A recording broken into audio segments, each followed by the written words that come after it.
Today, we're going to dive into a couple of modern-day fables. These are incredible stories about food and, well, fortune. We're going to look at some everyday people who were really backed into a corner, and how they didn't just fight back, they innovated their way right to the top. So, let me ask you something. What do you think is the real secret to success? Is it having some brilliant, once-in-a-lifetime idea? Is it just pure, relentless hard work? Or maybe, just a little bit of luck? Well, what if I told you the most powerful ingredient was something you would probably never expect? Believe it or not, sometimes it's an injustice. Yeah, sometimes the biggest motivator you can have is being wronged. We're going to break down two amazing stories where a moment of deep, profound unfairness didn't break our heroes. It actually forced them to become brilliant innovators. Okay, our first tale. It all starts with a simple craving for a slice of pizza, but it ends with a powerful lesson in humility, value, and, honestly, some sweet, delicious revenge. So meet Bhuvi and Shilpa. They're a couple living a pretty simple life, working hard, making and selling clay pots for a living. But one day, Shilpa hears about this new, fancy pizzeria that just opened up in the village, and she gets a serious craving. So they save up a little money and decide to go. But the whole experience is just a huge letdown. The pizza is tiny, the price is an absolutely outrageous 250 rupees, and when Bhuvi complains, saying, "Hey, we're getting ripped off here," the owner's response is just brutal. He tells them, "People like you shouldn't even be allowed in here. Pay your bill and get out." Can you just imagine the sting of that humiliation? I mean, at that point, it wasn't even about the overpriced pizza anymore. For Bhuvi, this was personal. And he decided, you know what? I'm not just going to get mad, I'm going to build something better. So what did he do? He actually borrowed money to buy a smartphone, not for fun, but for his education.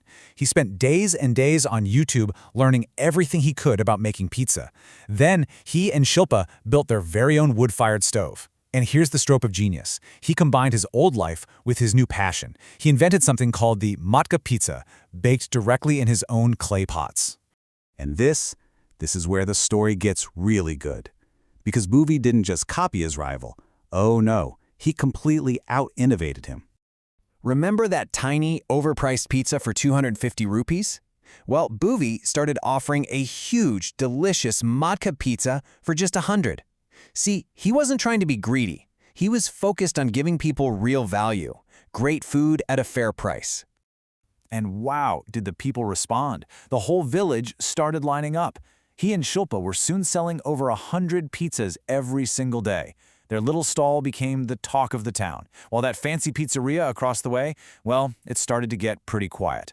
Eventually, a very defeated Arvind came to see Bhuvi, not to yell this time, but to apologize. He admitted that Bhuvi had taught him a powerful lesson. The moral here is just crystal clear. Genuine value will always, always win against arrogant greed. Now let's turn to our second story. It really builds on this theme, but the injustice looks a little different. This time, it's not just a personal insult, it's a whole corrupt system trying to crush a small business. This is Ganga. She's a widow, raising her young daughter all on her own. She runs a small food cart selling Maggi noodles. But don't let that fool you. She is unbelievably creative. She invents all these amazing new kinds of Maggi. Aloo Maggi, egg, chicken, even fish Maggi. And her cart becomes wildly popular. Maybe a little too popular as it turns out. You see, her success attracted the absolute worst kind of attention. The local hotel union president, a guy named Vikram, saw her as a threat to his business. He marched up to her cart and, using all his power, just told her to shut down, immediately.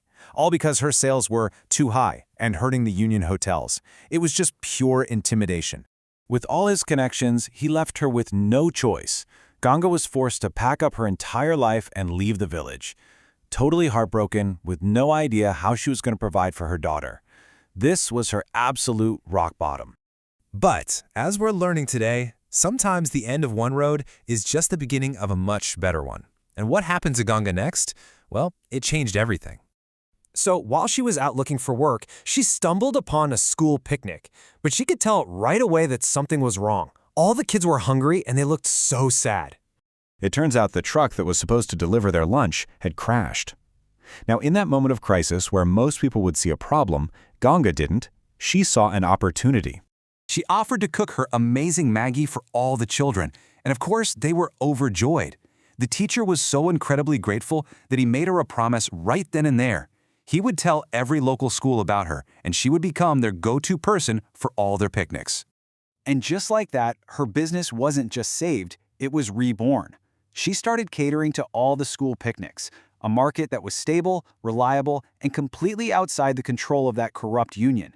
People even started traveling to her beautiful new spot by the river just to taste her famous noodles.